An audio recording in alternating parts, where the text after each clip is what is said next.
Bonsoir à tous. Éclairage sur Haïti après l'enlèvement le 11 avril dernier de 10 personnes, dont 7 religieux. Alors que le pays s'enfonce depuis février dans une crise politique, les enlèvements crapuleux sont devenus quotidiens, en particulier dans la capitale Port-au-Prince. Une situation dénoncée avec force par l'Église d'Haïti. À 2 reprises, les évêques ont appelé à une grève de 3 jours de toutes les écoles, universités et institutions catholiques pour protester contre cette situation.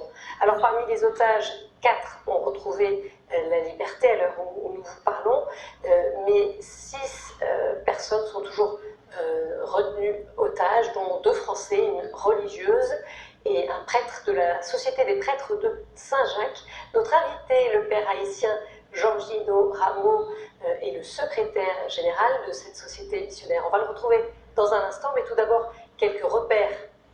Haïti est un pays des Grandes Antilles, baigné au nord par l'océan Atlantique, au sud par la mer des Antilles. Sa population atteint près de 11 millions d'habitants.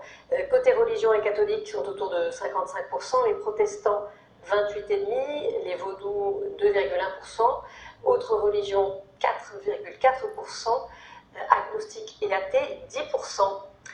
Haïti est enlisé dans une crise multiforme depuis des années et c'est aussi le pays le plus pauvre du continent américain. 78% des Haïtiens vivent avec moins de $2 par jour. Père Rameau, bonsoir, merci de nous avoir rejoints. Bonsoir. Vous êtes donc secrétaire général de la Société des prêtres de Saint-Jacques. Vous êtes également chargé de communication de cette société missionnaire. Vous vivez en France depuis 2017 et vous êtes à Landivisiau, dans le Finistère, où se trouve donc le siège de cette société missionnaire. Dites-nous peut-être en quelques mots, pour la situer, pour faire connaissance, qui sont les prêtres de Saint-Jacques? Alors, les prêtres de Saint-Jacques, ce sont des prêtres normalement qui sont partis du Finistère vers les années 1864 à la demande du pape Pie IX. Soit 60 ans après l'indépendance d'Haïti, donc en 1804. C'est une église, enfin c'est un pays dont il fallait prendre soin, et l'église au XIXe siècle avait retrouvé la liberté d'organiser la mission. Donc le pape avait donc organisé cette mission-là en faisant appel premièrement à des congrégations religieuses qui n'ont pas pu répondre parce qu'elles étaient prises ailleurs. Donc il a dû demander au père Martial Tétard ou Testard du Cosquer, qui est un breton de l'Esnevin, d'organiser la mission en Haïti parce que ce prêtre-là avait déjà fait un peu la mission en Guadeloupe, donc il connaissait la région. Donc depuis 1864, donc les premiers prêtres sont partis, accompagnés des sœurs de Saint-Joseph de Cluny et une équipe des frères de l'Instruction chrétienne. Parce que dès le point de départ, la mission qui a été confiée au père Tessa du Cosquer, c'était de mettre en place l'église en Haïti, de poursuivre l'œuvre de l'évangélisation qui a été discontinuée avec l'indépendance du pays et d'amener l'église à se prendre en main locale. D'accord, former un clergé local. Donc aujourd'hui, vous avez un certain nombre d'Haïtiens qui sont prêtres de Saint-Jacques. Alors on va faire assez rapidement, on va dire que les prêtres de Saint-Jacques, une fois qu'ils ont réalisé leur mission, avec l'arrivée des évêques, des prêtres locaux, capables de prendre en main le pays, comme cela a été leur mission, les prêtres de Saint-Jacques se sont organisés en société, et aujourd'hui nous sommes à moins d'une centaine de prêtres, avec une trentaine de séminaristes, donc en Haïti et au Brésil. On n'a pas de séminaristes actuellement en France. D'accord. On va revenir un peu plus tard sur la mission actuelle en Haïti de ces prêtres de Saint-Jacques. On en revient à ces enlèvements donc, du 11 avril, enlèvements qui touchent la congrégation directement, puisque je disais l'un des prêtres fait partie de votre société missionnaire. Peut-être, Père, quelle est la prière que vous souhaitez partager pour cette situation-là? En tout cas, la prière que nous aimerions partager, c'est cette prière qui unit l'Église à l'ensemble du peuple haïtien. Parce qu'en fait, ce qui nous arrive, ce n'est pas quelque chose qui nous arrive à nous seulement prêtres de Saint-Jacques, mais qui arrive à toute la population que nous servons, à laquelle on s'identifie quand on est prêtre. c'est un frère, c'est une sœur, et nous savons que ce qui nous arrive presque tous les jours à d'autres personnes de toutes les couches sociales, de tous les âges. Et donc ce que nous demandons, c'est que nous ayons une pensée unie autour de cette personne-là, autour de ce peuple-là, autour de cette population, pour que nous puissions résoudre ce problème d'insécurité. Et on va en parler. Alors, parmi ces otages toujours retenus, deux d'entre eux ont une santé fragile nécessitant des soins urgents.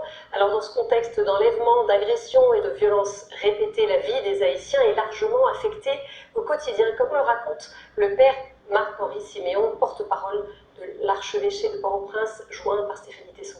Les gens ont peur de sortir et quand ils sont obligés de sortir, ils se dépêchent de rentrer. Et maintenant, on est en train de constater que malheureusement, même en étant chez soi, on n'est pas à l'abri de cette situation parce qu'il y a pas mal de personnes qui ont été enlevées dans leur quartier, devant leur maison ou même à l'intérieur de leur maison. Je rappelle qu'il y a une religieuse de la communauté des Petites Sœurs de Sainte-Thérèse en Haïti, une communauté autochtone, qui a été enlevée dans sa chambre. Donc, les ravisseurs sont entrés non seulement dans la cour, mais dans la maison et dans la chambre de la religieuse. Donc, vous comprenez que cette situation est intenable aujourd'hui. Au moment de la messe chrismale, les fidèles ont même failli, évacuer l'église parce qu'il y a eu tellement de tirs nourris autour de la cathédrale.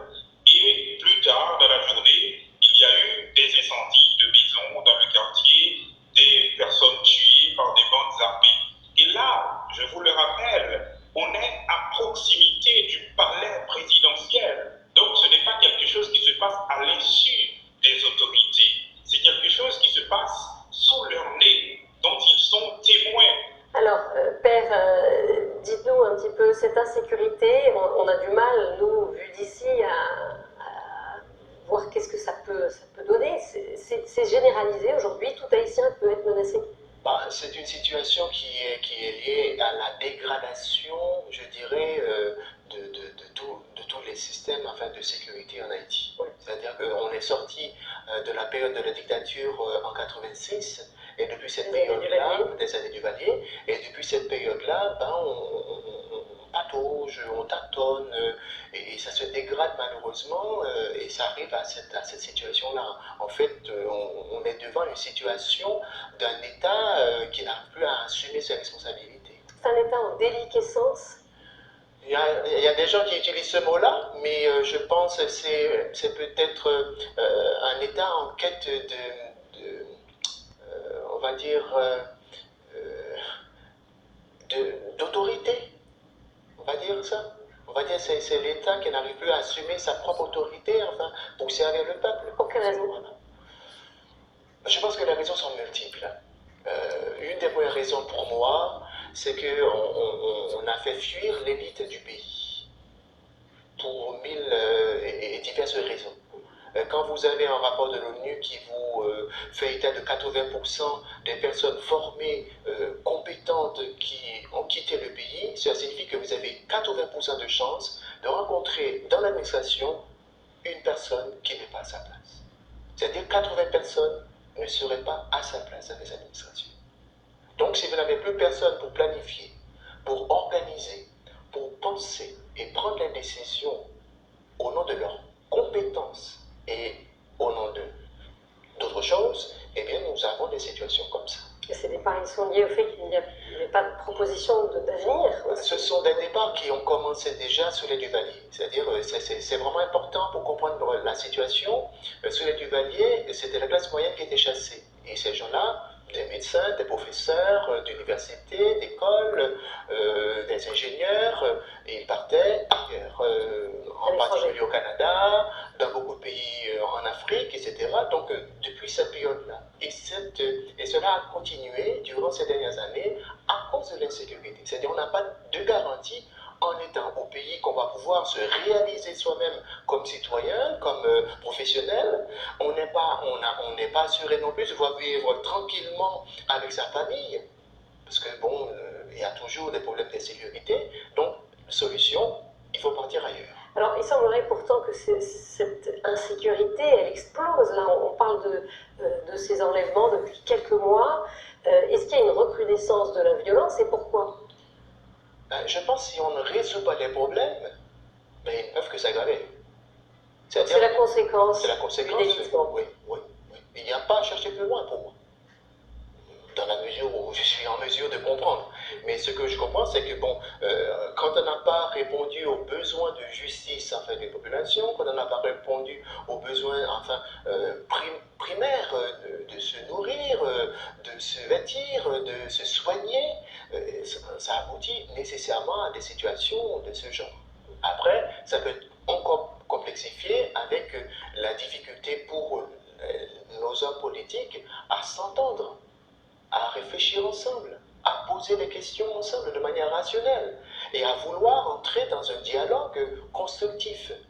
Et je pense que ça aussi, c'est la conséquence de tout ça qui amène à des situations d'insécurité que nous connaissons.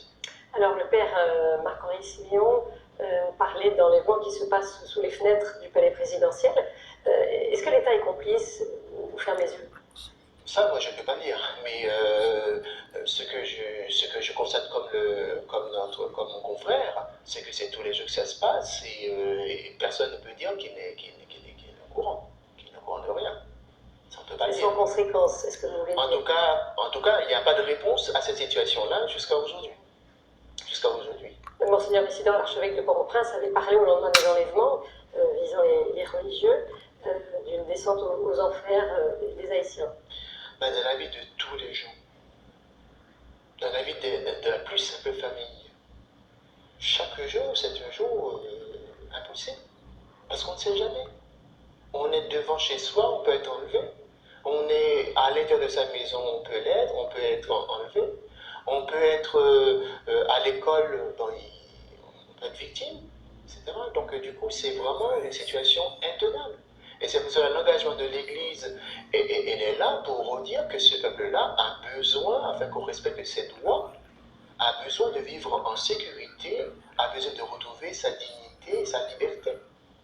Et ce n'est pas une parole politique, on va dire, une parole de l'opposition, c'est pas ça. C'est une parole de bon sens. On a un peuple, on a le droit de vivre en paix chez soi. Et pour cela, il faut que ceux qui ont les responsabilités pour assurer la paix de ce peuple-là prennent leurs responsabilités. On parlait de cette parole de l'Église, une parole forte et renouvelée. Finalement, voilà, quelle peut être sa contribution sans avoir un rôle politique? Elle peut aussi alerter les autorités, elle a joué aussi ses rôles de médiatrice. L'Église a toujours été engagée du côté du peuple haïtien, toujours. Quand l'État n'arrive pas à assumer ses responsabilités, c'est toujours l'Église qui seconde d'une certaine manière. Les écoles, les universités, les hôpitaux, les centres de santé, les constructions de routes, la présence même auprès de la population, peu importe les endroits, dans les zones rurales, les plus reculées, comme dans les villes, l'Église est toujours là auprès de la population. C'est-à-dire que son rôle n'est pas de prendre la base de l'État, son rôle est de faire entendre l'évangile qui soit une bonne nouvelle au jour le jour. Et la bonne nouvelle au jour le jour, c'est d'entendre, c'est une famille qui entend aujourd'hui ton fils est libéré, c'est d'entendre aujourd'hui, aujourd'hui tu as de quoi manger parce que, on a travaillé pour cela. Et aujourd'hui d'entendre, non, tu as un hôpital où tu peux te soigner, tu as des routes que tu peux prendre s'il faut, te déplacer. Voilà, c'est cette parole, qui est une bonne nouvelle. Et l'Église ne peut annoncer l'évangile de Jésus qui libère si les hommes n'expérimentent pas, les hommes et les femmes n'expérimentent pas au jour le jour cette présence salvifique de Dieu, cette bonne nouvelle qui est dans le concret. Incarné. Donc c'est la mission de l'Église. Et là, elle ne donne de leçon à personne. Elle est là pour encourager. Elle est là pour éveiller les consciences. Elle est là pour prendre sa part, comme avait dit Jean-Paul II, le pape Jean-Paul II, le 9 mars 1983. L'Église n'est pas là pour donner des leçons, mais elle est là pour prendre sa part à la lutte du peuple, pour faire en sorte que, il y a un renversement de situation et que, de la misère, on passe à la dignité. Vous parlez de cette présence de l'Église, toujours du côté des Haïtiens, justement, on va en venir un peu à cette mission de terrain. et voilà, pour avancer aussi, voir comment le pays peut sortir progressivement de ce tunnel. Parlez-nous un peu de l'action très concrète de l'Église. Vous voyez, et peut-être aussi des prêtres de Saint-Jacques. Oui, mais ça c'est pareil. Pour moi, les prêtres de Saint-Jacques vivent de toute façon, c'est notre charisme. On n'a pas d'autre mission en dehors des missions des diocèses. C'est-à-dire, on porte la pastorale des diocèses là où on sort. Donc, l'engagement de l'Église, c'est cet engagement-là dans le concret que nous vivons. Et ce que nous vivons avec l'Église en Haïti, et ce que l'Église sait de vivre, c'est de transmettre, en fait, c'est de vivre cet engagement au jour le jour. Quel est cet engagement? Si vous regardez bien la configuration en fait, du pays, vous avez un pays avec quelques villes dans les plaines et puis tout le reste, on va dire près de 2% du territoire, ce sont des montagnes. Malheureusement, on est encore loin du développement qu'on attend, d'accord? Mais ce qu'il y a de développement dans ce pays, ça reste pratiquement dans les villes et une fois qu'on se trouve dans les zones rurales, vous n'avez rien. Donc vous n'avez pas d'électricité, vous n'avez pas d'école, vous n'avez pas de présence de l'État pour garantir ces choses-là. Et bien qu'est-ce que fait l'Église? L'Église est présente dans ces lieux-là. Et dans ces lieux-là, vous allez trouver un centre de santé, un dispensaire, une école, etc. Comment l'Église fait? L'Église n'a pas les moyens pour ça.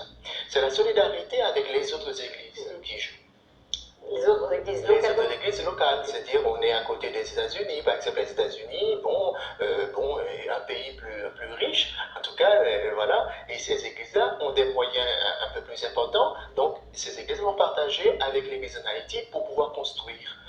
Nous sommes en France, l'église en France est solidaire en fait de l'église en Haïti. Et elle va voir en fait, les difficultés que nous avons, nos missionnaires qui sont là, on va pouvoir parler des situations, et là on va avoir des gens, des fidèles, des diocèses qui vont participer pour pouvoir construire une école, pour pouvoir ramener l'électricité dans une zone, pour pouvoir construire une route, construire un pont, etc.